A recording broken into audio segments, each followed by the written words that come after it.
Jadi kita perkuat dulu hari ini. Kalau perjuangan dari medis untuk menguatkan jasmaninya, yuk kita sama-sama kuatkan kolbu kita agar kita siap menghadapi segala macam apapun yang Allah berikan.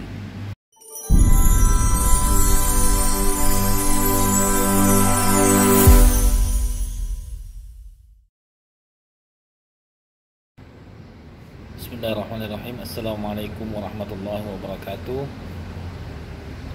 Teman-teman, sahabat rahmati dimanapun berada, semoga Allah senantiasa memberikan cucuran rahmatnya, limpahan keberkahan atas kita semua, serta senantiasa dalam lindungan Allah Subhanahu wa taala. Ya, untuk konten kali ini kita coba mereaksi fenomena yang terjadi hampir seluruh belahan bumi ya,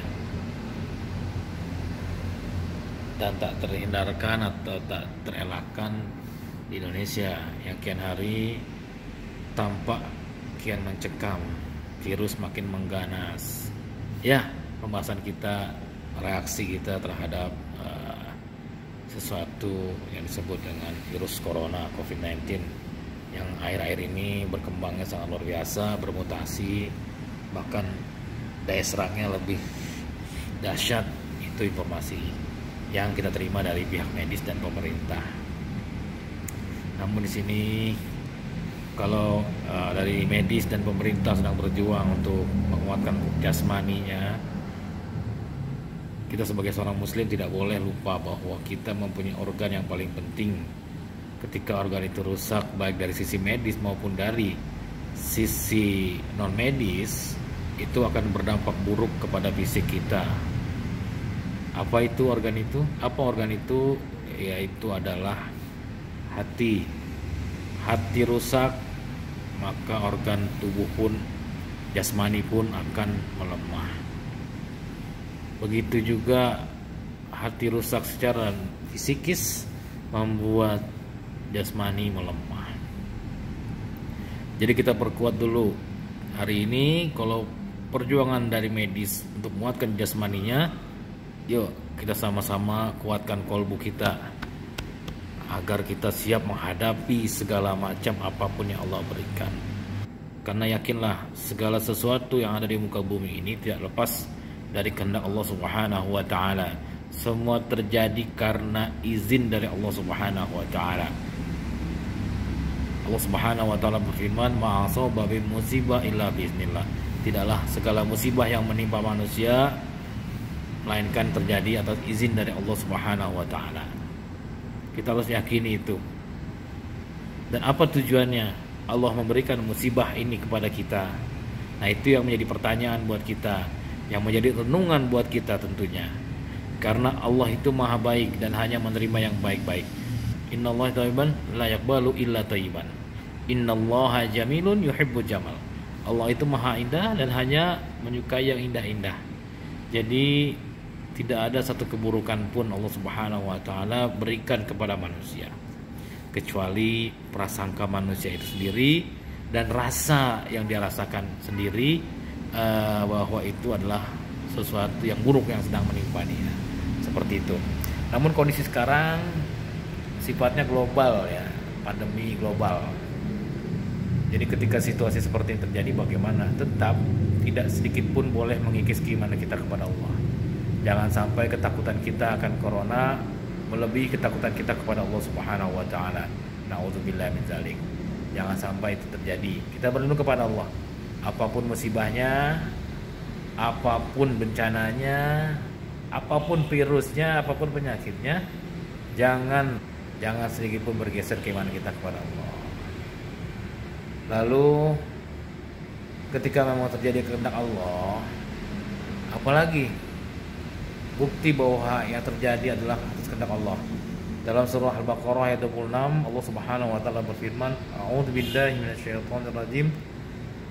Innallaha la yastahi an yadriba masalan ma ba'udatan فما فوقها فأما الذين آمنوا فيعلمون أنه الحق من ربهم وأما الذين كفروا فيقولون ماذا أراد الله بهذا مثلا يضل به كثيرا ويهدي به كثيرا وما يضل به إلا الفاسقين. A'udzubillahi minasyaitonirrajim. Kita berlindung kepada Allah dari segala macam gangguan syaitan yang terkutuk dengan menyebut nama Allah. Innallaha la yastahi ayyadriba. Sesungguhnya Allah tidak segan-segan menjadikan perumpamaan, memberikan contoh kepada manusia. Masalah ma ba'udatan, seperti seekor nyamuk yang kecil. Wa ma fawqaha, dan apa yang di atasnya, dan yang lebih kecil lagi dari nyamuk. Nah, ini jelas. Nyamuk yang kecil itu contoh yang Allah berikan. Yang lebih kecil dari itu Allah juga yang memberikan. Lalu ketika memang kita termasuk orang yang beriman, harusnya kita bagaimana bersikap ketika memang ini terjadi atas kehendak Allah.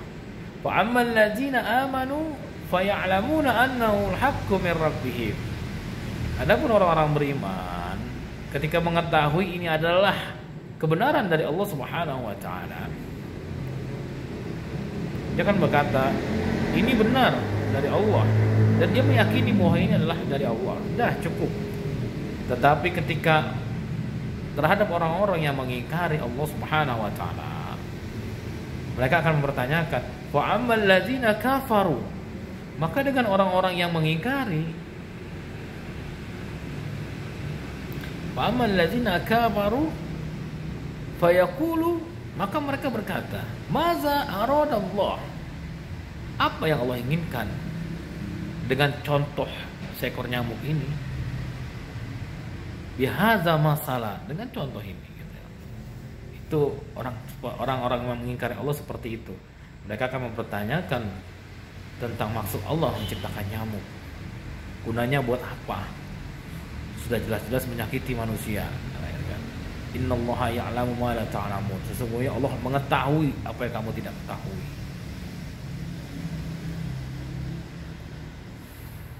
Kemudian dengan itu Allah memberikan petunjuk pada yang banyak.